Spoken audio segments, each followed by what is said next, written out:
Pascal. You are now rocking with that dude Pascal. We be going wild, Haitian in the building, so original. Got the haters catching feelings. Get your hands up to the ceiling and keep them held high. Cause St. Louis isn't ready. Forget about it, goodbye. Hold up, we just saying hi. Five somebody, rise up. Weekdays, catch us live. Somebody, let's go. Good morning.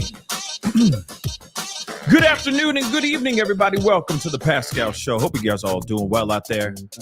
Hope this day finds you in good spirits. Happy Sunday to every single last one of y'all. For those of y'all who are watching this show live, and for those of y'all who are watching later on, happy whatever day you are watching this show. I appreciate you coming through and being a part of the conversation on this live show. And there's a reason why I'm saying thank you for being here. Because honestly, I'm a little surprised. And I think that there's a lot of people starting to echo the same thing, the same sentiments that I have, the same thoughts that I have revolving around this very case. Because there are, let's keep it real, there's a lot of people out here that really, there's a lot of missing people out here that really need some light under the sun. Let's be real. And really aren't getting any at all. And it's sad and it's very, very frustrating. But this is interesting because this case has been going on for about well over 2 weeks. And now people are starting to get savvy to this situation. And the fact that this even has a creepy, cryptic, messed up, mysterious twist to it still didn't get people interested in looking into this story, which is very strange to me. It had something. And sometimes the general public is more hooked on a case without all the extra bells and whistles. But this one did have bells and whistles. And I'm sorry to say it like that, but I'm going to keep it real. And now we have information that's really, really sad. And I feel that if this story got out a little bit more, real talk, maybe we would have been able to get closer to finding the truth, right? Or at least finding this young woman. But of course, I'm on my soapbox and I get ahead of myself as I always do. Before we get into everything, okay? Before we jump all the way into that discussion, please do me a favor, hit that like button down below. If you're watching on Facebook, make sure you hit that reaction button down below. That would really, really mean a lot. This story is heartbreaking, but at the same time, we don't know everything as of yet. But I'm hoping it doesn't turn out to be what we all are fearing it will be. But we are going to take a trip down memory lane because I know a lot of y'all don't know about this story, and that's what's frustrating about it. But I'm going to give you a quick trip down memory lane on this story. So be sure to tune in and be a part of the conversation. Hit that like button down below. Hit that reaction button if you're watching on Facebook. Okay. Don't forget, of course, do not forget if you're watching on YouTube, don't forget to hit that subscribe button. And if you want to support the show over here, by all means, hit that join button down below. Become a member of this family. Your boy's working hard out here in these streets, trying to give you the stories that you need and the conversations that you need, the topics that need to be talked about. We talk about them here on this channel. So if you appreciate the stuff that I bring to the table, please, if you want to support, hit that join button down below. Become a member of the family. That would be greatly appreciated. And for those of y'all who are watching on Facebook, please be sure to crush that follow button. It's free. It's on the free 9s, okay? Hit that follow button on my Facebook page. And also, let's not forget, we have a new thing. I have a subscription over there. If you appreciate the content that I've been pumping out over there on Facebook as well, hit that subscription, okay? Become a subscriber over on Facebook. That would be greatly, greatly appreciated, okay? I'm working real hard, and I'd appreciate the support, okay? Anyway, guys, we got to get into this conversation. We got to get into some stories.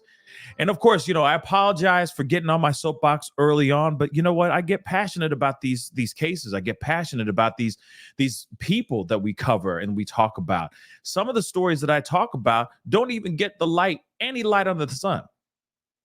Some of these stories don't make it to to mainstream media. You know, when I think things getting touched by like or covered by news outlets like News Nation and whatnot, I think that's media. That's mainstream media talking about it. That's what I think. But I'm telling you right now, even this story was discussed and covered on News Nation as well. And yet no one really talked about this. It's so odd. But this goes to show to you that there are plenty of it's selective passion. It's selective care. It's selective sympathy for these young or these men and women, these children that go missing. It's frustrating. But of course, I want to talk to you guys about this. All right. But I want to make sure I have her photo so you guys can see her face, because that's important as well. We are talking about Jennifer Mendez Olascoaga or Olascoaga. Like I said, I've said it so many different ways. I don't know which one's the right one, and I apologize. Maybe one of you guys out there is savvy to to her last name. So if you guys do know it, please let a brother know. But she was last seen after dropping off one of her friends at a mobile home park. She was last seen then. A day later, her family noticed that she wasn't, returning text messages, etc., didn't show up to work, and so on. They found her 2015 Buick on the side of the road. We're going to be talking about this Buick a little bit. We're going to be looking into this Buick a little bit, okay? But she goes and disappears. Car is found on the side of the road. Her purse was gone. Her cell phone was gone. From reports, they say that her wallet was found in the car, and they say that the actual seat of the driver's seat was moved back, like further back than what it usually. In other words, someone much taller, or somebody with longer legs than Jennifer must have driven that car and ditched it on the side of the road. That's what they say in these reports. Her wallet apparently was found in the car, but her purse and her cell phone are gone. And of course, she, as well, is gone. She's a teaching assistant from Dallas and apparently really loved her job and was a really great friend. And now she's gone. But while the family and friends were out here trying to find her, they receive cryptic text messages, basically saying things along the lines of, "You will never find her." And there are some reports of them saying that other text messages they were receiving saying, "You're next." Now, it sounds like the plot line or the start to a really bad horror flick, but actually this is real. This is really happening to this family and friends.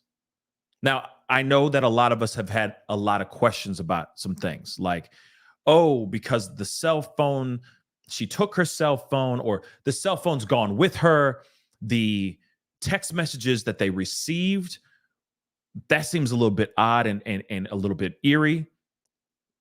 But actually, the cell phone, when they try to trace it back, that cell phone number was an untraceable phone number.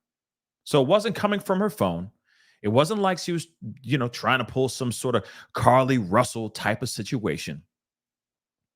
This is coming from a burner phone, basically. And her friends are getting these text messages.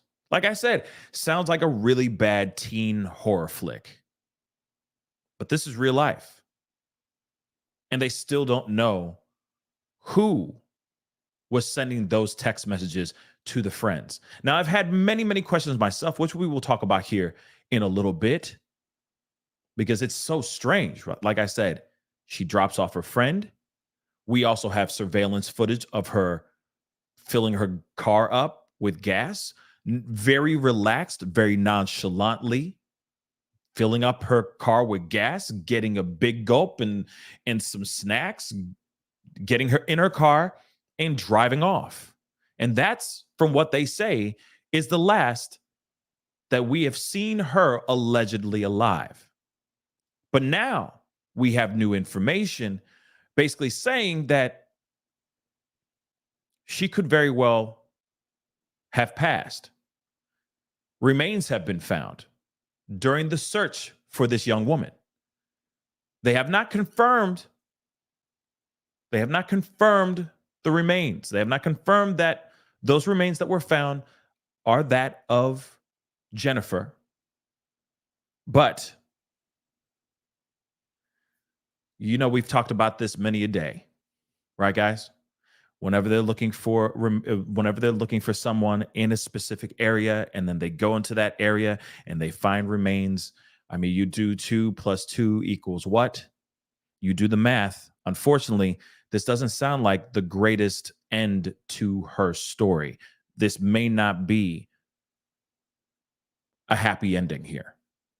So for those of us who are watching, for those of us who have been talking about this and interested, caring about this story and this case, there might not be a happy ending here. And we have to bring that into realization. Okay. But like I said, she is very, very young. It is pretty wild. I've done videos about this case, shared this on my social medias, bringing awareness to this story. And it, like I said, it seems so odd that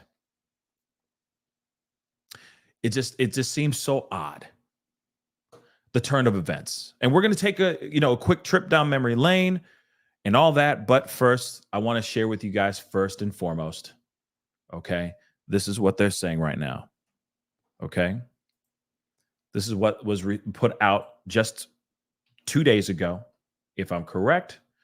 All right. Human remains were found in Mesquite near car of missing Dallas teaching assistant. I mean, again, doing the math, unfortunately, this does not sound like the greatest end to this story or the possibility of this being not so great. But where woods and farmland line Lawson Road, just off of I-20 in Mesquite, police announced the discovery of human remains on Friday. So the police said the discovery was made by Seagoville Police Thursday evening as they searched for missing Dallas teaching assistant Jennifer Mendez Olascoaga. While the identity of the deceased is pending identification by the Dallas County Medical Examiner's Office, family on scene told NBC5 that they believe they belong to Jennifer. It comes more than 2 weeks after the 24-year-old teaching assistant was last seen September 27th, dropping off a friend at a mobile home park near Highway 175 in Seagoville. Her car was found abandoned without a purse or phone on Lawson Road the next morning. Now, we have talked about this. Like I said, we have discussed this case in a couple videos. All right. Right when this case came out and people were talking about this, we talked about this. All of this, including the text messages and all that. But we are going to take a trip, like I said, down memory lane so that you guys know exactly what's going on. A little bit play by play, beat by beat, leading us to where we are today, which is they have yet to identify this and confirm this to be the identity or the remains of Jennifer. They have yet to do that. Maybe they will put out this information by today, because they did find her late Thursday night. This news came out Friday morning. So hopefully we'll find out more information by today or first thing tomorrow morning. But nonetheless, this is not the greatest story. This is not the greatest outcome. This is not the outcome that we all are praying for and hoping for. And still, I want to point out, the police still are screaming. Well, they're not screaming, but I'm screaming. Foul play. Clearly, there's foul play here. It just doesn't make any sense. We're going to get into more here in a second. But as you could hear, okay, they say earlier this week they released surveillance video showing her in a QT gas station near 175 and Beltline just after dropping off her friend a little after 8 p.m. on the same day she allegedly went missing. So the last time she was seen was in that surveillance footage that we all saw, or that we covered in a video a few days ago. Don't worry, we're going to be watching all those things here on the show today. But I just wanted to give you guys quick reminders of a few things, like missing teaching assistant. And this was on October 4th when this was published, this article, okay? So Jennifer's loved ones report creepy text messages. And one of them says, never going to see her again. Let's get into that, shall we? Let's take a look.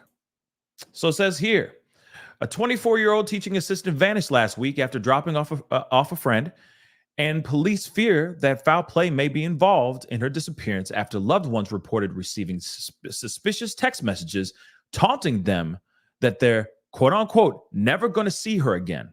So Jennifer was last seen on surveillance cameras dropping off her friend in Creekside Mobile Home Park in Seagoville around 8 p.m. the night of September 27th. So this teaching assistant, her unexplained disappearance is abnormal, her family says. When we found out that she never made it home that Wednesday night, it was a hint like, hey, something's going on. And this is what one of her cousins said.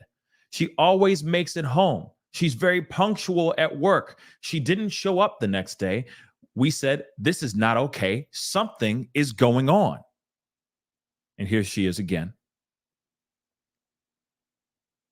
Here's the car. And again, we're going to be looking at this car here very shortly. We will be looking at this car very, very shortly. Some people, some good friends have pointed out a few things that I thought were kind of interesting when it comes to that car. So keep that in the back of your mind. We will be circling back to the car in a little bit. But first, let's get into this. So her family found her white 2015 Buick LaCrosse on Thursday, the very next day, by the way, at an intersection about 10 minutes from the mobile home park. So 10 minutes from when she went to drop off her buddy at the park, she went and got gas in a nearby gas station, which we all know now. And I'm assuming, because obviously it wouldn't make any sense, I'm assuming somebody from the mobile home park, maybe it was somebody she knew. Let's keep it a buck, y'all. Let's keep this 100. She dropped off somebody her friend at the mobile home park. She went off to get gas. And then something happened from the time she left that gas station to her disappearance. The car gets dropped off 10 minutes away from the mobile home park. So not very far from the mobile home park. Then there's text messages that were sent from a burner phone to friends. So somebody knows somebody in this situation. Somebody knows somebody in this situation. This seems personal to me. Why would you have phone numbers? Why would you text message people, friends of hers, to let them know, oh, you ain't going to see her ever again, you're next, so on and so forth? Why would you say those things to just anybody? And how would you know that those people in her phone are her quote unquote friends? That could be anybody. They could be phone numbers from any person that she has locked in her phone. And I get it. We keep our phones fairly private, and the people that we have in our phones are that we keep locked in our phones or saved in our phones are people that we know. But at the same time, I got phone numbers in my phone that I haven't used in years, y'all. In fact, I really need to do some digital spring cleaning, if you feel me. But there's plenty of people that lock in a phone number, and you know what I'm saying? So how would they know that, oh, such and such, such and such, and such and such on this phone, her phone, are her friends? So let's just send some text messages out to these people. You see what I'm saying? It seems like it's personal. It seems personal. And I'm wondering, why her? And why did this happen? But again, let me remind you, dropped off her friend on the night of the 27th of September. That's a Wednesday night. She drove off to get some gas. And I'm assuming to go home, go get some sleep, and go back so she can go be a teacher's assistant the next day, right? Gets gas, drives off, and disappears in the night. Then while her friends and family are looking for her, friends are receiving these text messages from a untraceable phone. Okay. Like I said, I'm just laying it out to you guys so you guys can get it too. I know y'all are smart. But like I said, something doesn't seem right. And yes, hell yes. Police are sitting here going, maybe it's foul play. Yes, it's foul play, baby. Damn right. Whether these remains are actually hers or not, doesn't matter. This is foul play like crazy. Or there's some really messed up individuals out here that are just trying to have a fun little time prank texting people while they're looking for their loved one, which is absolutely insane in the membrane too. That's crazy, guys. I'm hoping it's just a bunch of jerk-offs being idiots. But if it is somebody who's involved in her disappearance, and this is how they catch them, then I applaud them for their stupidity. That's how you be stupid, okay? Keep being a dumbass a criminal, please and thank you, okay? But that's another option here too. Could be just prank text messages from jerks, okay? That is a good possibility, all right? But let's continue. Like I said, I've been, S-dubs, thank you. You know what I mean? I am wondering that. And thank you for saying great questions, Pascal. I'll pat myself on the back. Thank you so much. I appreciate it. Why her? She looks very like a very sweet young girl. A teacher's aide is a job that comes from a good heart. Absolutely. I mean, teachers in general. Let's keep that real quick. You got teachers out here that are taking money out of their own paycheck to provide supplies for their own classrooms. That still goes on.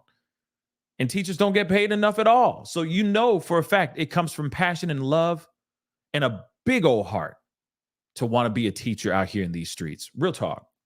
Okay? It takes a lot. It takes a lot. That's why you see you hear all these stories of teachers picking up 17 jobs or going on OF and modeling their feet. I'm being real because teachers don't get paid enough. All right. And that's a whole other conversation in itself.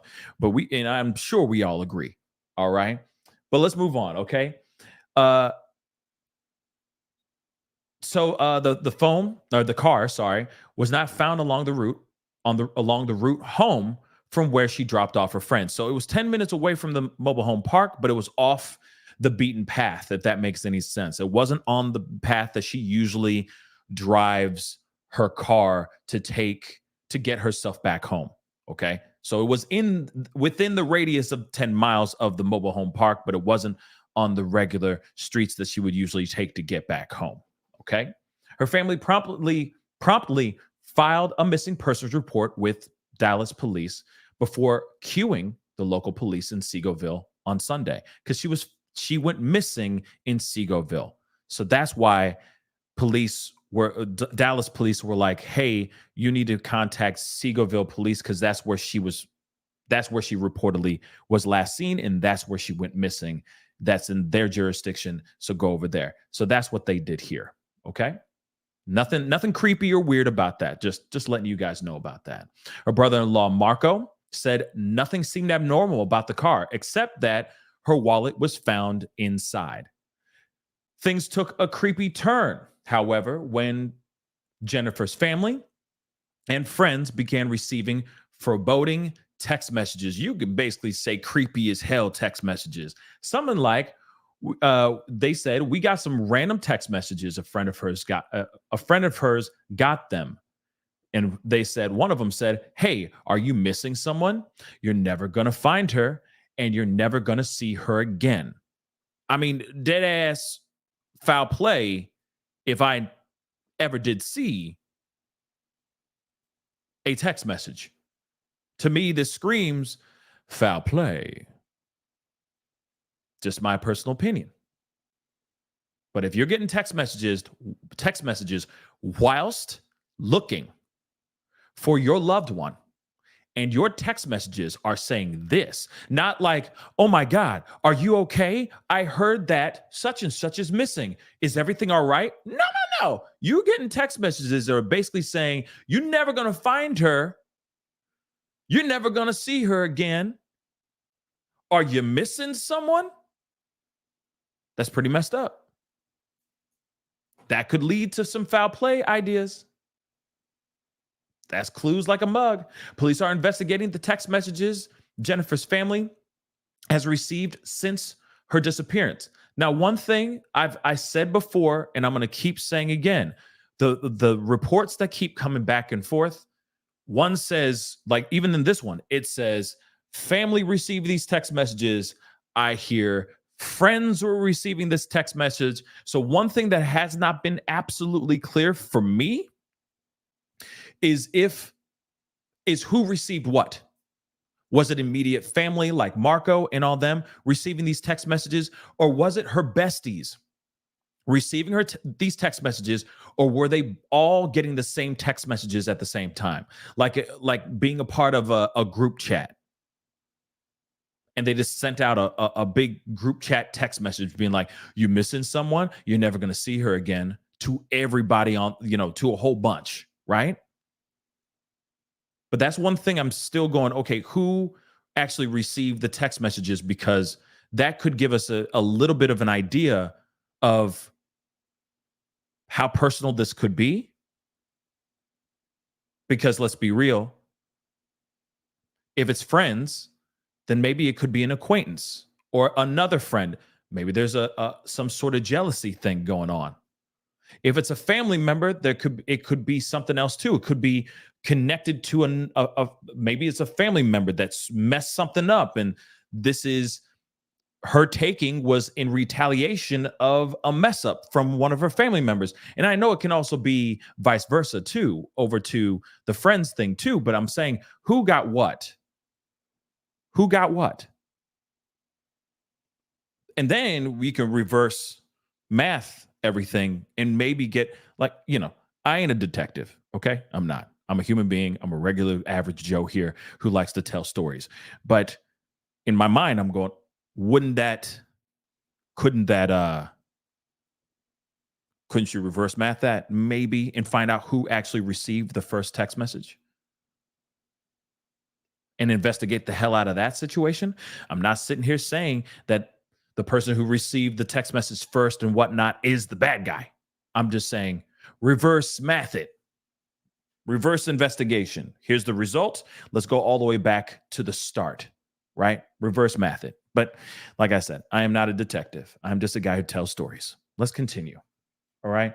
These text messages contain content that would lead one to believe that Jennifer's disappearance may involve foul play. This is what the police wrote in a release. And of course, let me remind you, this was an article that was written on October 4th. We are now on October 15th today, as of the start of this show. Okay, the live recording of this show. But I'm going to tell you right now, damn right, it's foul play. Damn right. You also got to remember this too. Her car, no matter what, if these remains are at that of Jennifer Mendez Olascoaga, if they are that of her, if it is hers, damn right there's foul play. There's no way she just drove off to the side of the road unless she did something unthinkable to herself, and they do an autopsy and find out the cause of demise. But until then, you're telling me you cannot tell me you could take out the text messages, remove them text messages, sans text message, and you could look at this and go, no, this is foul play, baby. She parks her car, or car gets parked off to the side of the road, 10 minutes outside of the mobile home park, after she dropped off her friend. It's in a beaten path a street, that she doesn't usually take to go back home. She's not found in the car. The car is there by itself. Her wallet is inside the car. We hear reports of them saying, ain't no way Jennifer would just go off without her wallet. But her cell phone and her purse are gone as well. And now we're seeing that there's a possibility of these remains that were found in a wooded area, that it could actually be hers. And if her matter of demise is not of a heart attack or something else, then damn right, this is foul play. You could go sans text messages. Take out the text messages. It's still foul play. What gives it more foul play is that sprinkling of the text messages that make it more horrific, more cryptic, and more creepy as hell and sus as hell. Okay? Doesn't matter. You look at this, still foul play, with or without. Let's continue. All right? Let us continue. So, they said the text messages were sent before. This is the craziest thing, because I've played this a million times, and I'm going to play it again because I don't give a damn, but I'm trying to drill the thought in y'all's minds.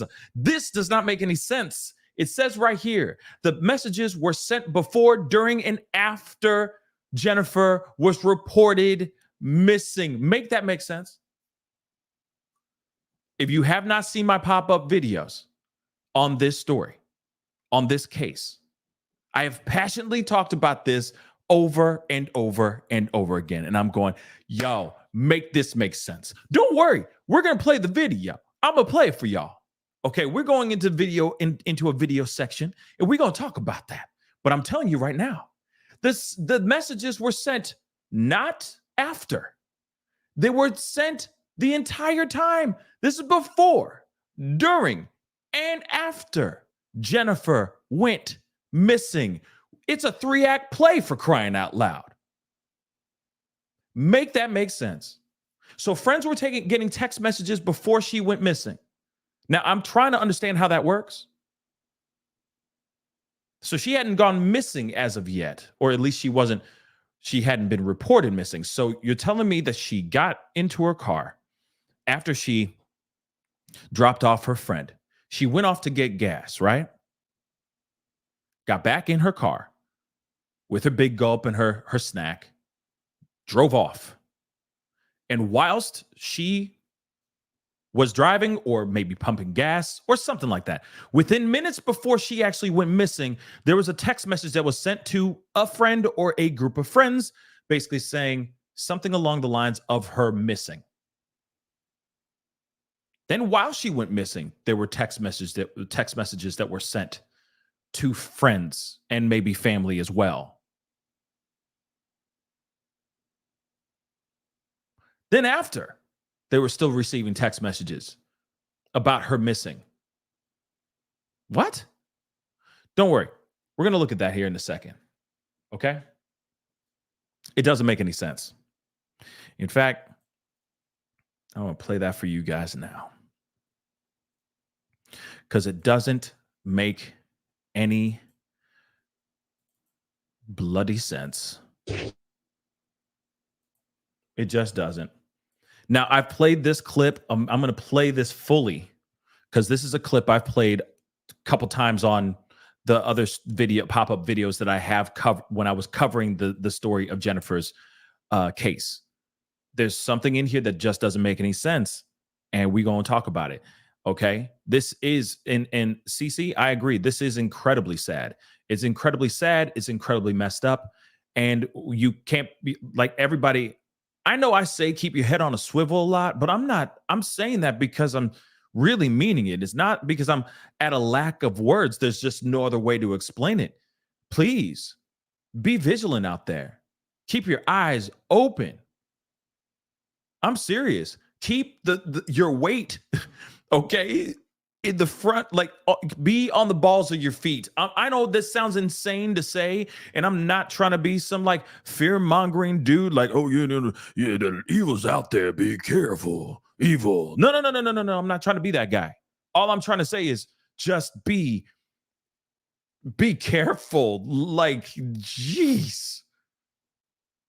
People are out here and they're always up to no good. There are people out here, either they're jerks or they're involved in the situation and they have the audacity to send text messages to friends and family about this young woman missing. That's insane. I'm serious. It's like the whole world's going down to, oh, we're just going to hell in a handbasket sometimes. That's what it feels like. There's so much evil in the world. It's frustrating, guys. Jesus. It's frustrating. I just have to say it. Okay? But let me get these members chats really quick. S Dubs, thank you so much for being a member for the past 8 months. Wow, thank you so much. She says, I missed it.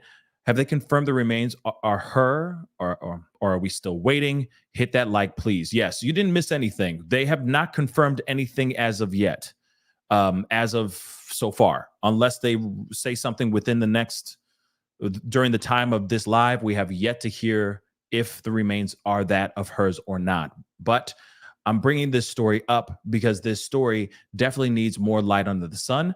People need to be more savvy to this story. This is a tragic situation. There's a possibility that there's tragedy at the end of this, and there might not be. Maybe there's still hope that she's out there. But they did find human remains, and they're doing what they can to identify the remains. And they could very well be Jennifer's, just so you guys know. Bill Boy's mom. I can't even say that. Sorry about that. But thank you so much for being a member for the past 6 months. The world is so messed up. So many monsters, too many missing women with sad endings and men. Let's not forget the missing men out here. But I do agree with you, Bill Boy. Heartbreaking. Thank you for all you do. No problem. I appreciate it. And thank you so much for the support.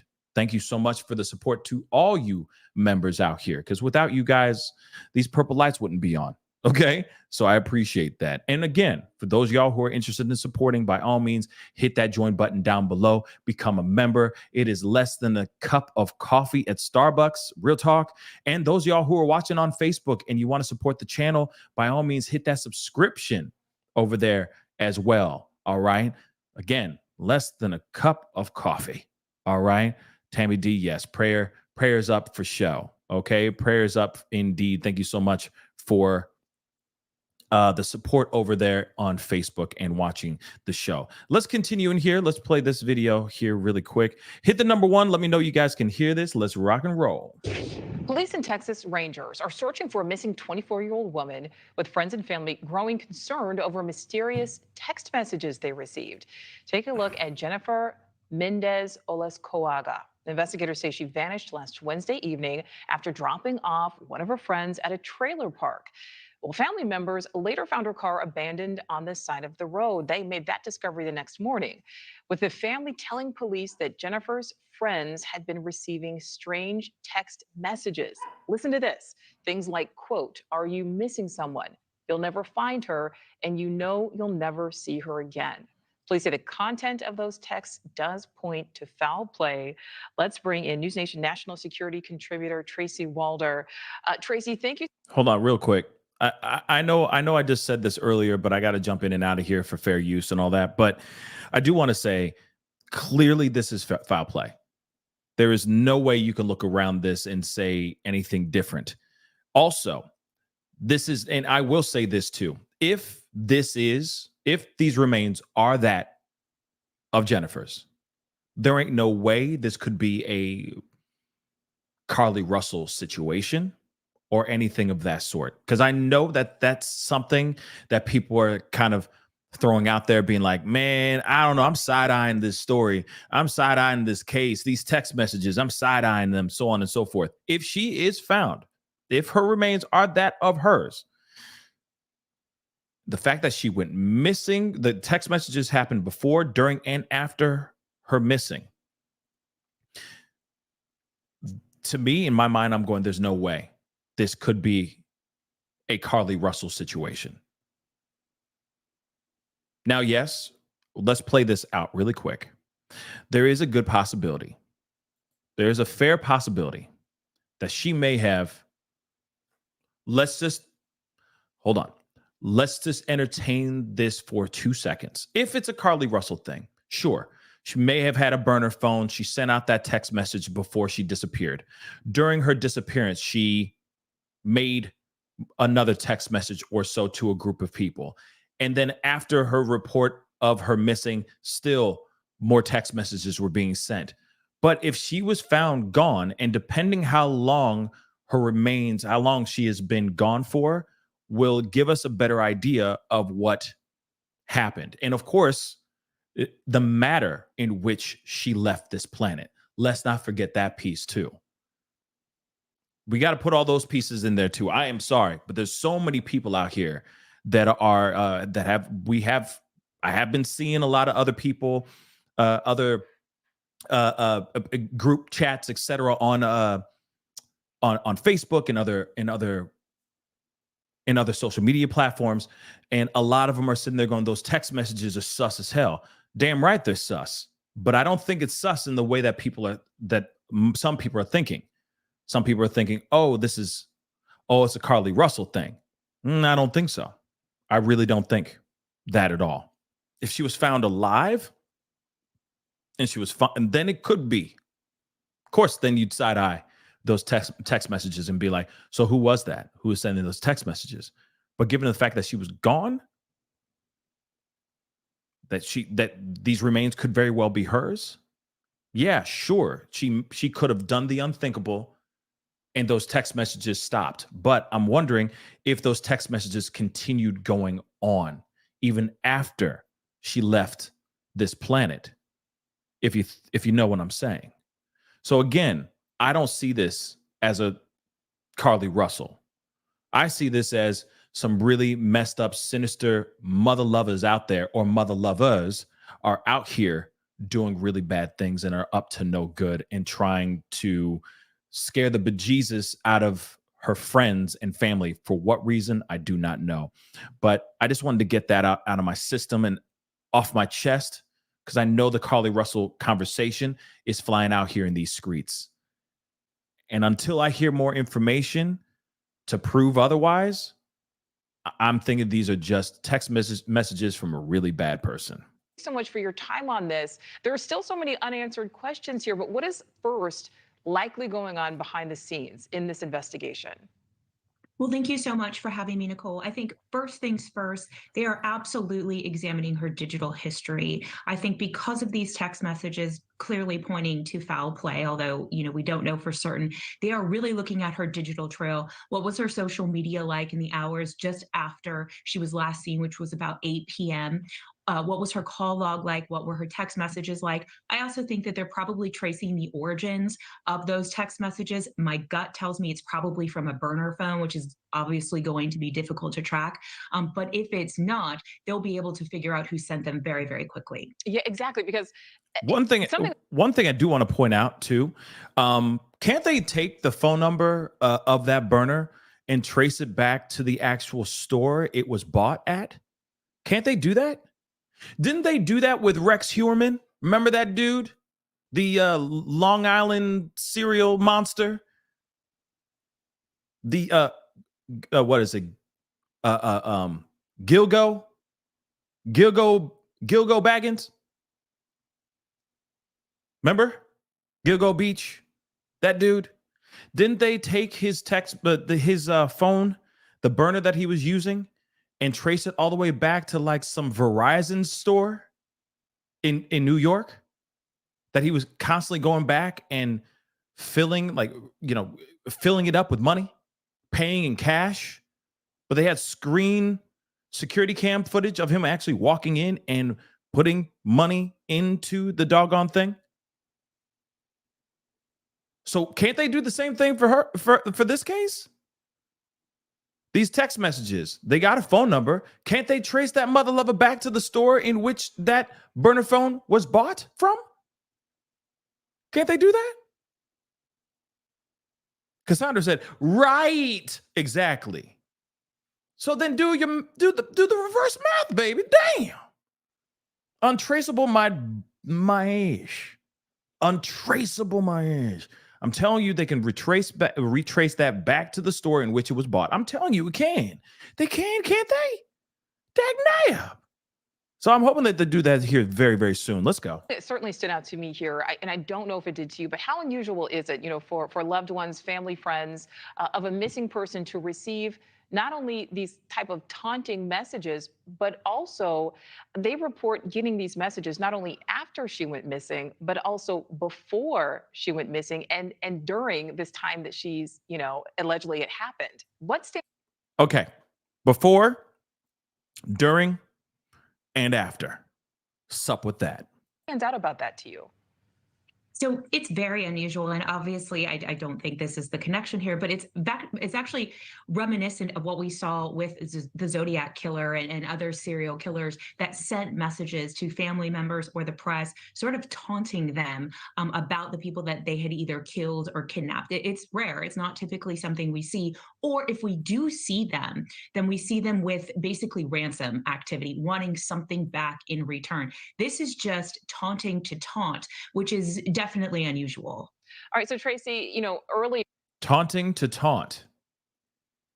It is weird. It's very like Seven or something like that. You know, it's very much like you know, you're never gonna get me. You know, are you missing someone? You know, it's very Scream. You know, hey there, Sydney. You know that stuff. It's very horror movie-ish. Why? And right now, it's not looking like it's a young woman just trying to get attention. It does not look like that. It looks like, yes, Natasha, exactly. This looks very sadistic. Very nice word. Sadistic. Less taunting. I'm sure, yes, it is that too, but I feel like there's a much more sinister word like sadistic than taunting. But moving on. there was this kidnapped girl in New York. Luckily, she was found. But are missing adult cases handled differently than missing kids? I mean, what is the protocol for someone who is an adult? So, you know, yes, to answer your question in short, yes, missing children cases are handled differently in that police get on them right away. Typically, in the case of a missing adult, it is within 24 to 48 hours that you can then declare them missing. Interesting, right? I think in this case, because they had those text messages and because the vehicle was found, they were able to declare her missing a lot sooner. So I think in this case, they had that on their side and really a shorter runway in terms of investigation and having the tools that they needed to declare her missing much earlier. And that brings a whole host of other resources, like you had mentioned before, the Texas Rangers. Okay. What I find very interesting is that they're sitting here saying that the procedure in which they go after a missing child in comparison to a missing person or missing adult are very different.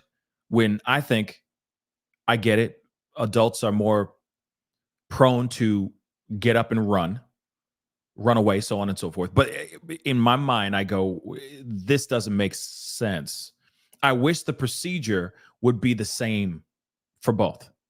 Because as soon as you say, my best friend is gone, They go, now, wait. How old is she? She's 24. Now, wait. We're going to have to wait 24 to 48 hours before we can actually say that this person's missing, ma'am. I'm sorry. Come back to us in about 24 hours. We'll talk to you about that then, and then we'll do our due diligence. Thank you so much. Have a great day, ma'am. What? Shouldn't it be the same? Friend is missing randomly. We found her car on the side of the road. Like, you know what I mean? It's just very interesting the way that the procedure is done. Adults, just wait. Kids, where was she last seen? I understand that piece. I understand that. Not knocking it. All I'm saying is, shouldn't it be the same energy on both? Shouldn't it? I'm going to play out the rest of this clip. And it sounds like a lot of people right now, really love this woman. They're worried about her. What would be your advice to Jennifer's family and friends right now? I know that this is going to sound strange, but I think answering some of those text messages and trying to see if you can keep an open line of communication with them, because even though it's a burner phone, one of the things that they can do is perhaps geolocate where those calls are coming from, and that where those text messages, are coming from. And I think that would also be helpful. Also, reaching out to the media, getting her face in front of as many people as possible. Also, where she was taken from in Mesquite, I-20 is there. That is a very major thoroughfare. It's not very far from where I am now. And it's not that far to Louisiana and other states. So I think it's also important to get the word out to other police departments, perhaps in Shreveport and in cities of states close by. Now, I do want to say, of course, this is during a time where they were like, hey, we don't know where she is, what's going on. We've received the family has received these cryptic text messages, okay? Now, obviously, there has been remains that have been found. So obviously, she's talking as if they're still in the search of trying to find her. Again, let me repeat this. The remains that have been found have not been identified as Jennifer's remains, but at the same time, still, no matter what, they're looking in that very area. Her car is right nearby from where the remains were found. I mean, it does give us a fair idea of this is not going to be a good end result here. Real quick, I just wanted to grab this. Nicole B, thank you so much for the $5 super chat. Super sticker. I really do appreciate it. Thank you so very much. All right. But at the same time, again, this is the frustrating part of this whole thing. Not a lot of people are knowing about this story until now. Some of y'all are coming in, and I'm not sitting here saying that is a bad thing. There needs to be awareness. There needs to be more people knowing about this story and about this case, because not only is it for them to know about this young woman and know about her life and how it was maybe allegedly, okay, until we hear more news from the police, how this woman's life may have been savagely taken. And of course, in hopes that we get some more information, all of us can learn from this situation of what to avoid and maybe keep our loved ones safe as well. And also to find out if there is a monster out there on the loose in the Dallas area. Let's not forget that too, because we got to remember, in the manner of how she lost her life can give us more insight on if this was if she did this unthinkable thing to herself, or if someone did this unthinkable to her. And if it is on the side of the unthinkable was done upon her against her will, this gives us insight on that there could be a monster or monsters out here in these streets up to no good, just taking random people. So I know about you guys. I don't know about you guys, but I want to know. Because we got another thing too. Let's not forget Rachel Morin. That story. Young woman, mother of 5. I haven't talked about that story in that case in a while, but she was found gone in a park because she was on a run. That dude is still on the run as we speak. Let's not forget that. Dude out here in these streets running amok. The money, the reward money for any information, etc., leading to that monster's arrest has gone up to, I think, $30,000. Dude is still out here in these streets. And that young woman is still gone. 5 kids do not have their mother anymore. So damn right we should know the manner of how this young woman lost her life. Because if it is by the hand of somebody else, then we need to find out who that monster is and get that monster locked up as soon as mother loving possible. And you know I'm right. But let's continue on, because there's more. Okay? There is more.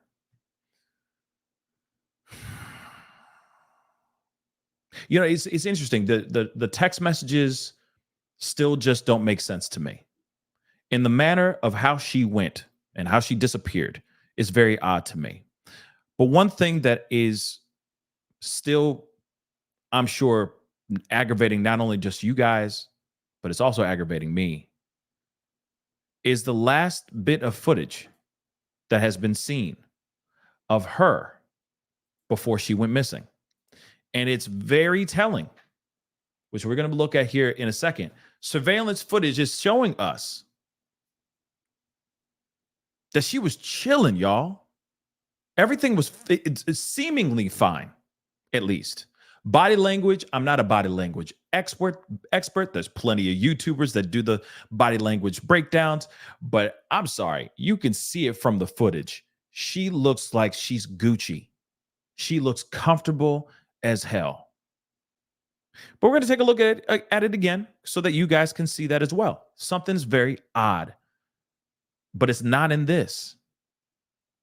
So whatever had happened to her, it was either while she was, like, whoever zeroed in on her or did whatever they did, it happened right after she got gas. It's very weird. But real quick, guys, do me a favor. I see a bunch of y'all in here. I appreciate all y'all for being here. Please hit that like button down below. If you're watching on YouTube, hit that like button. Let's get it past 500 likes. Okay, a like doesn't cost a thing, but if you appreciate me covering this story, please hit that like button. Hit it. Okay, if you're watching on Facebook, don't forget to hit that reaction button down below. That would mean a lot. Don't forget to hit that subscribe button if you're watching on YouTube. And if you're watching on Facebook, hit that follow button. If you want to support over there on Facebook, please, by all means, hit that subscription button as well. All right, that would be greatly appreciated. But let's take a look at this video right here. And again, it's there's no audio, okay? But you can see in this footage, she is doing just fine.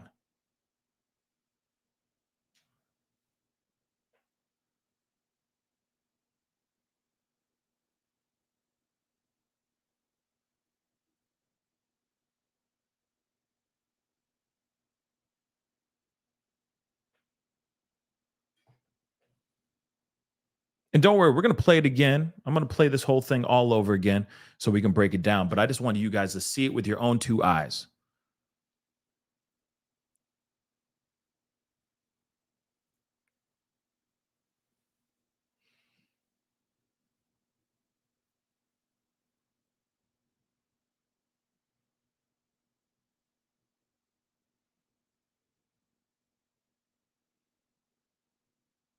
Mm-hmm.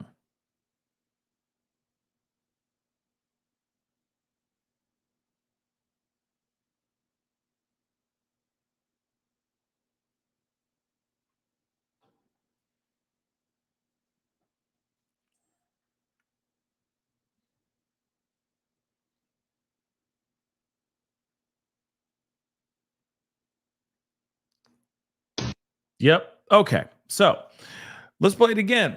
But as you guys can see, all right,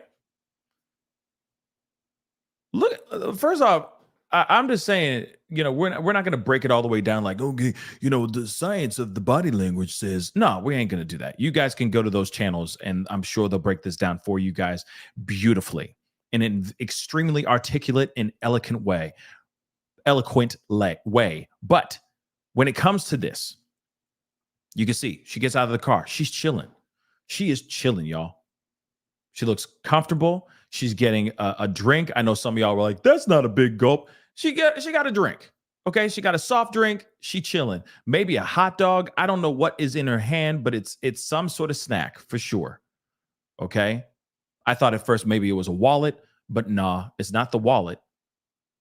Then she looks over in the refrigerated area to see if there's maybe because they got the like chimichangas and their burritos and the whatever over there. So she could have been like, okay, maybe I want to get one of these things. Maybe I don't. I don't know. But she was looking at it, and you can see. Let me roll that back just a little bit, because this part really told me how chill she was. It was this part.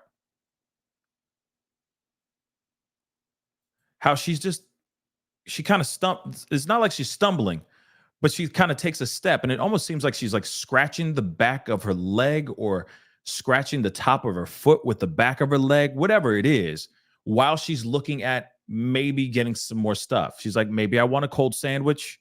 Maybe I want a burrito, or maybe there's a brownie or whatever. They got some of those brownie thingies. I don't know, something refrigerated over there. And she looks very chill so far. She's nonchalantly relaxed, drinking from the soda she's about to buy. She's got food in her hand. There is no sign of fear or frustration or worry. She does not look like she's in dire straits. But we'll continue. And then she again calmly walks out of the gas station. She ain't walking with yes, she is walking with purpose, but it's not like a dart, it's not like a beeline straight to the car. She's kind of just relaxed, walking over.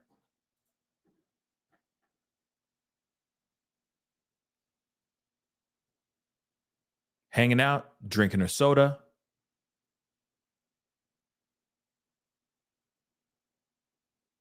Now, I'm wondering if they are, the dude in the other white car that's across from her, I'm wondering if they've looked into this dude, because it does seem like they are looking over. He is looking over at the car. But I will say this too, in defense of everything, I do that too. I look at other people while I'm pumping gas in my car and all that stuff. I'm looking at my surroundings. There's nothing else to do. So you look around, right? You casually are looking around, chilling, blah, blah, blah. You're not doing anything bigger than that. Okay. So this guy standing there may not, could have been just another customer grabbing gas and moving on to his final destination, right? But again, I'm wondering if they did ask or talk with this dude at all. But still, she is chill.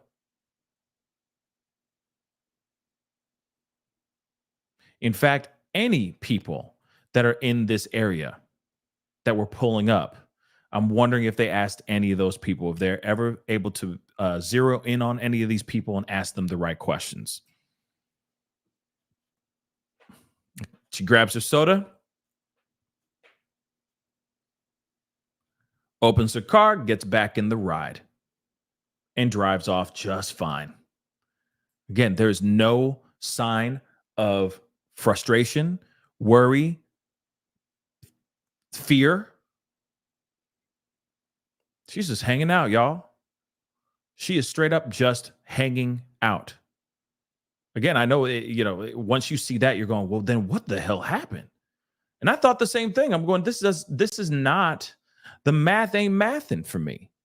This is not fully coming together the way I feel that it should be coming together. The math, again, just ain't mathing. And it's frustrating because, of course, we want all this to make sense. We want all of this. We want all of this to make sense. Okay? but it's not. And I wish it wasn't that case. I really wish it wasn't that case. Okay. But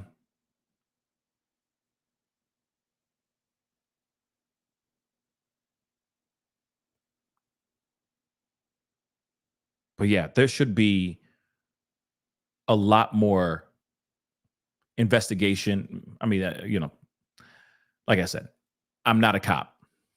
Okay. I'm not a detective or anything like that. I'm just a guy. But there is a part of me that wishes that they would, and I'm hoping at least that they did talk or at least interrogate all of those people that were in the gas station, just to be like, okay, did you see her? What, did you see anything suspicious going on in her car? Was there somebody in the back of her car? Blah, blah, blah. I'm just hoping that they did everything they could to ask as many questions, because as soon as she left that gas station, that's where they say allegedly all this ish went down. And then the next day, that's when they found her car on the side of the road without her in it. So I'm going to play this clip here, and then there's some other pieces of information that I thought was interesting, thanks to some of you guys, putting out some information that really grabbed my attention that I want to share with you guys. So let's take a look at this video here too. Underway for Jennifer Mendez missing. Seagoville Police say that her car was found in Mesquite, but nothing else. Natalie Haddad joins us live from the police department with the latest this morning, Natalie, because there are many, many questions in this case. Many questions and many people looking for her. A search just underway yesterday. We were there to see that happening. The 24-year-old Jennifer Mendez hasn't been seen since Wednesday. Hold on, guys. Sorry, let me scoot up this here. And the Texas Rangers agree they have teamed up to help find her. Now, police say the last traces of Jennifer can be seen on surveillance footage. The Dallas ISD teaching assistant was at Creekside Mobile Home Park just off Highway 75 on Wednesday, dropping off a friend. After that, she mysteriously disappeared. But the next day, Jennifer's family found her car about 10 minutes from the mobile home park in Mesquite on Milam and Lawson Road. Jennifer's wallet was inside the car, but there was no other sign of her. Yeah. Jennifer's family says when they found the car, they quickly knew something was wrong. Clearly. She would never leave her wallet anywhere, and we tried calling her phone. Her phone was off. She never has her phone off. She only. Yeah. So in this part, because I know I put this up in a pop-up video when I first initially started talking about this case, and that's the piece here too. She would never leave her car, or she would never leave her wallet behind. She would never leave her phone off. So a lot of things are very odd. Obviously, we now are hearing that the remains have been found, but this is during the search for their loved one, for Jennifer. And they're going, this doesn't make any sense. Now, I saw a comment that I wanted to grab here really quick, because I did want to reiterate that piece. It was from Sandwich. Let me grab that real quick. Where did it go? Where did it go? You guys are being amazing and putting in your thoughts and talking about all this and bringing in the conversation. But there was one. There it is. Here it is. Question: if she did this to herself, how did the text get sent? Now, one of the things, let me just, because again, this is a very, very good question. So I do want to point this out. And this is what I was trying to say earlier. And of course, again, this is just speculation. This is just theory. This is not truth. I don't know. We don't know the truth yet, right? We don't know the timeline, and we don't know when did they stop sending out text messages? Let's remember that. We don't know when the text messages stopped being sent, or if the text messages are still currently happening as we speak. So let's put that out here too. But Sandwich did ask a very good question, and it is a very logical thing to put in here. Let's be real. How would she be able to do that if she's gone? And if she did it to herself, how would she be able to do that via text message if she's left this planet? Now, one of the things that there could be a theory of, and again, this is just theory. Don't come at me. I'm coming from a place of love, okay? I don't think this is the case. But for those of y'all who have that question of the possibility of this being a Carly Russell situation, maybe it was in the beginning until she wasn't here anymore. So it really depends on how or when the text messages stopped, really. So let's put that too. Just saying that, because if you think about it, they happened before, during, and after she went missing. She went missing. She could have, I can't even believe I'm talking about this, but we're going to talk about it anyway. She could have taken a walk. And maybe throughout that time,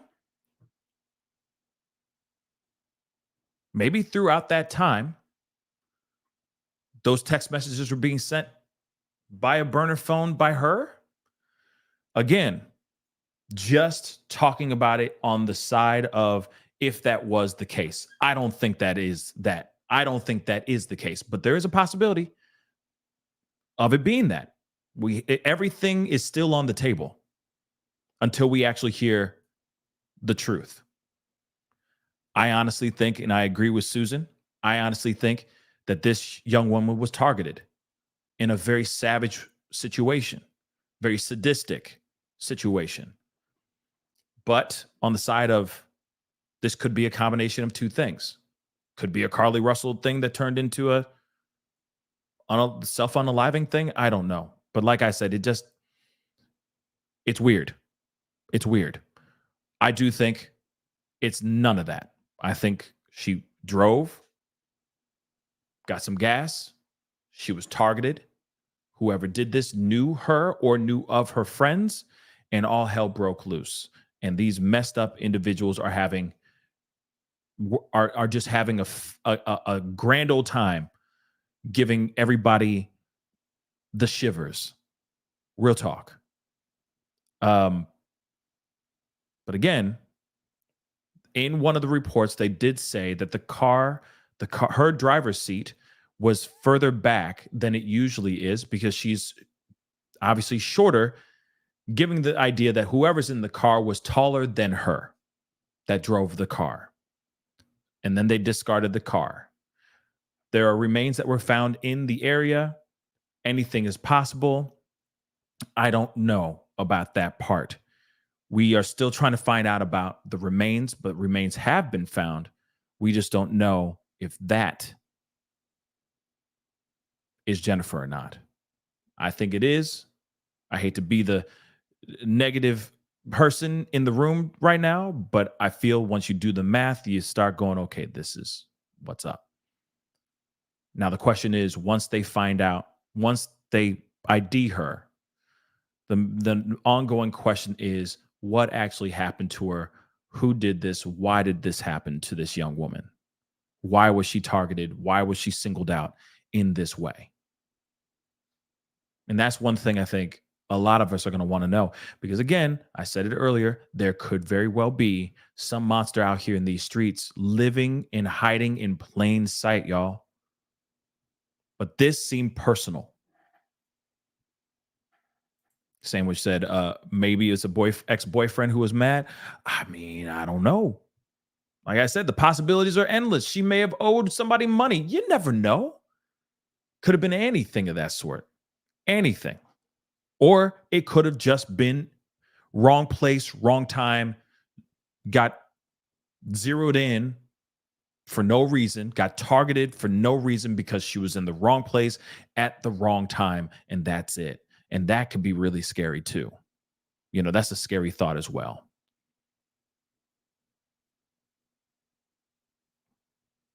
But I do feel that this is a lot more personal than this feels a lot more personal, y'all. It really, really does. Okay. But I did want to point something out that I do appreciate. Hold on, guys. There is something I do want to point out that I do appreciate. The amazing internet sleuths out here, because it does make you wonder It really does make you wonder. Hold on, guys.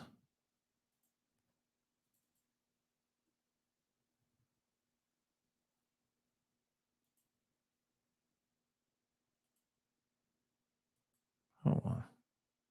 Okay. Something that was interesting that was brought up that just, like I said before, really caught my attention. What?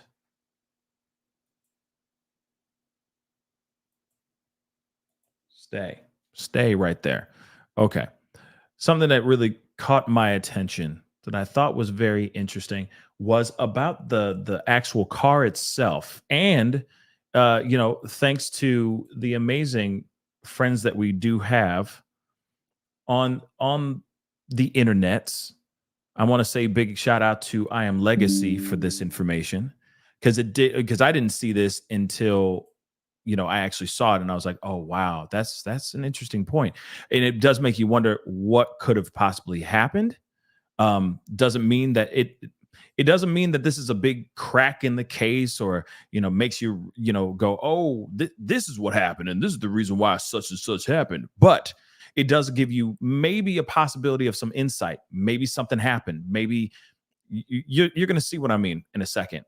Well, let's talk about that 2015 Buick LaCrosse. If my memory serves me correctly, I want to point something out that I think I'm Legacy did a really amazing job looking into this and going, wait a second, this doesn't make sense. Take a look at this, okay? This is a photo of a regular 2015 Buick, okay? Same car that she was driving, all right? Now, the car was actually found on the side of the road. Notice the hood. Notice the hood of the car. Let me blow this up so you guys can see it a little bit better. But as you guys can see, I'll blow it up even more. You can see right here, okay? See the hood of the car right here, right? Now let's look at her car. Blammo. Notice this big old gap right here. Now, this could mean nothing. Let me just say that really quick. This could mean nothing at all. But it also could mean that maybe she had some car trouble or something. Now, again, this could lead us down to nothing at all. But what are the possibilities of maybe she was driving the car and she was on the side of the road, she had some sort of car issue, and then ish went down.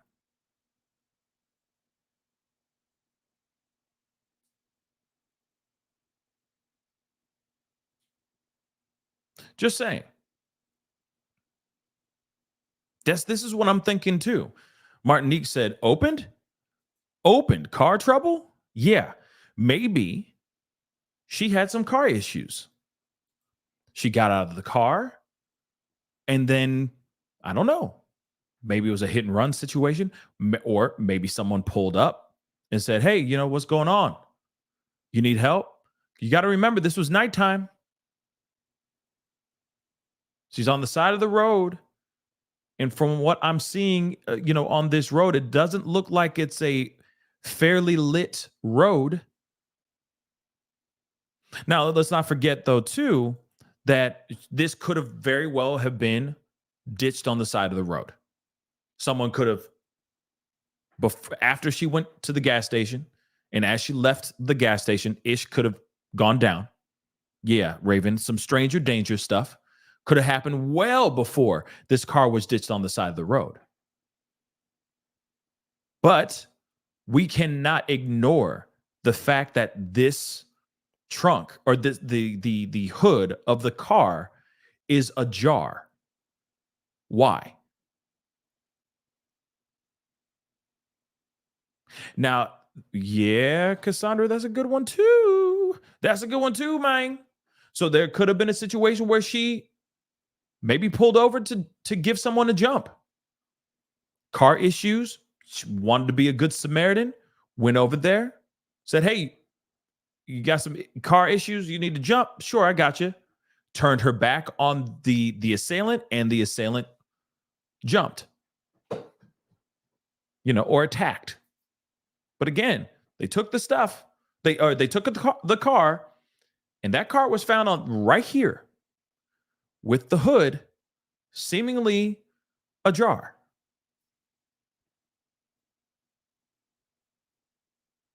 Shout out to Legacy for that. She pointed that out. And I'm sitting there going, yep, that don't make no sense. That part doesn't make sense, y'all. Okay, I'm still here. Don't worry. I am still here. I am still here. It's just tripping. There we go. And I'm back. But there's something that's very weird about this. Again, let me show you guys again. Bang. That's it. That's with it completely shut closed. And then you have her car, which was found on the side of the road, and it looks like it's not completely latched shut. So there could have been a situation of her standing on the side of the road, having some car issue, or trying to help somebody else out. Or option number 3 is somebody actually just took the car and drove it over here. And I don't know why they would need to go and open up the hood if they're just trying to ditch the car. But it's still open. For what reason, I don't know. Oh, and the other thing, too, I want to point out is this was a route that she doesn't usually take, allegedly, from what the parents are saying about her route back home from the actual mobile home park. So this is not how she usually goes home. So why was she on this road going home rather than the usual route that she usually takes to go home? You see what I'm saying? It just doesn't make sense. So the possibility of it being a hood, like having a car issue, or her pulling over and helping somebody else out on the side of the road, the math isn't mathing with it because of the fact that this wasn't her usual route home. It's still very interesting, and I still have so many questions about that as well. But of course, we still don't know everything as of yet. Okay. Polka Dots, that's a good question too. Was she supposed to meet someone? We don't know that either. That's the issue, and that's the frustrating part of it all as well. We don't know anything. They have yet to give us any more information. All we know is that she dropped off a friend, went to the gas station, got some gas, got some snacks, a drink, got back in the car, drove off. And now we have her car on the side of the road, and it looks like the hood is popped open. The hood of the car is popped open. Did she have some car issues? Was the car ditched, or did she pull over to help somebody else with a car issue? Hopefully, we're going to get some answers soon. Again, they found her remains. Her remains have been found. And let me show you guys that again. Or not her remains, I'm sorry. Remains have been found. Let me be correct. I'm so sorry. Some remains, human remains, have been found during the search for this young woman, Jennifer. But they have not yet identified the body yet. And what's sad is that it looks like this is possibly going to be the situation that we're all dreading. Because they say that her remains were found in the exact area that her car was also ditched. Okay? So again, where woods and farmland line Lawson Road, just off of I-20 in Mesquite, they announced the discovery of human remains on Friday. Okay? This is when they were looking for her. Again, this is while they were looking for young teaching assistant, 24-year-old Jennifer Mendez Olascoaga. This is when they found her remains. Okay? They discovered her. The discovery has led them back to where they began. 3.5 miles away from where her car was found. I want to make that abundantly clear. 3.5 miles away from where her car was found. And of course, we don't know the end of this. We don't know what's going on. The family is still, the family and many others are still suspecting foul play. We still don't know what actually happened to her. Again, until we find out from the coroner and we hear about from the autopsy, hearing out what actually went down, and of course, if these remains are that of Jennifer's, we still don't know that information, and we're still obviously waiting at bated breath to get some more truths on what happened here. But nonetheless, this is a story that needs more light under the sun. We have a young teaching assistant that went missing a little over 2 weeks ago, and remains have been found, but there has not been, and she hasn't been identified yet, but there has not been much conversation on this story. But this is the same thing on so many other stories and cases that we hear and we try to bring light to on this platform. It's frustrating because not a lot of people are savvy to the story. And of course, I'm going to do everything I can to continue to give you guys those stories, continue to give you guys the updates. But even so, there's other stories that you go, I want to share this, but will this just be, will it be something that will be consumed? Will people care, or will people not care? And that's the frustrating part of it all as well. We should care about all these stories that are out here. We should. And the way that this young woman allegedly disappeared, with all the text messages and everything that are involved in this as well, that is some weird stuff, y'all. It's weird. This 24-year-old woman, teaching assistant, Jennifer Mendez Olascoaga, should be home with her family, alive. So I'm hoping when we get some more information and the truth here about these remains, and if they are of Jennifer's, I'm hoping that her body or those remains give us a story, give us more clues as to what actually happened to this young woman, so that we can get, if there is a monster out here in these streets, we get this mother lover back in the hands of justice as quickly as possible, because this is some scary stuff. But to me, this screams obviously foul play, but it does feel very, very personal. Too many questions that need to be answered. So hopefully we're going to get those answers very, very soon, and we get closer to getting justice for this young woman. Anyway, guys, that is the show. I appreciate all y'all for being here. It really does mean a lot. Okay? Thank you, thank you, thank you.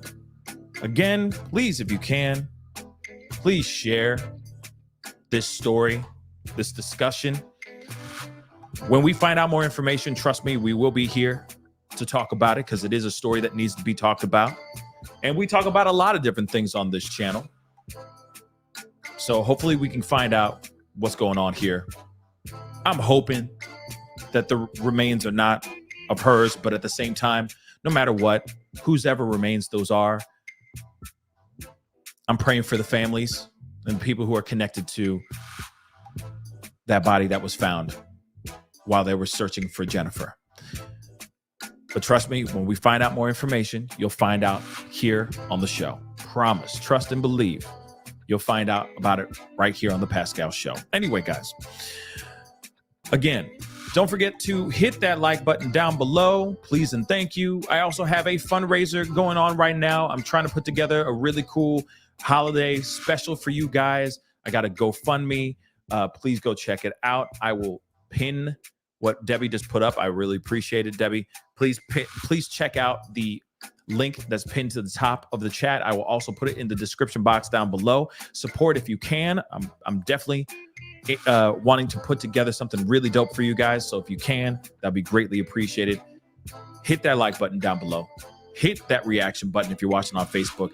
Don't forget to crush that subscribe button on YouTube. If you're watching on Facebook, hit that follow button. Also consider hitting that subscription over there as well. And on Facebook, hey, hit that join button, become a member.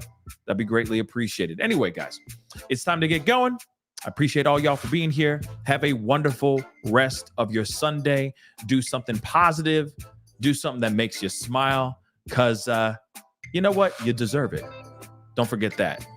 You deserve it. Anyway, guys, it's time to get going. Be good to yourselves. Be good to one another. And I'll see you guys very soon. This is The Pascal Show. Bye.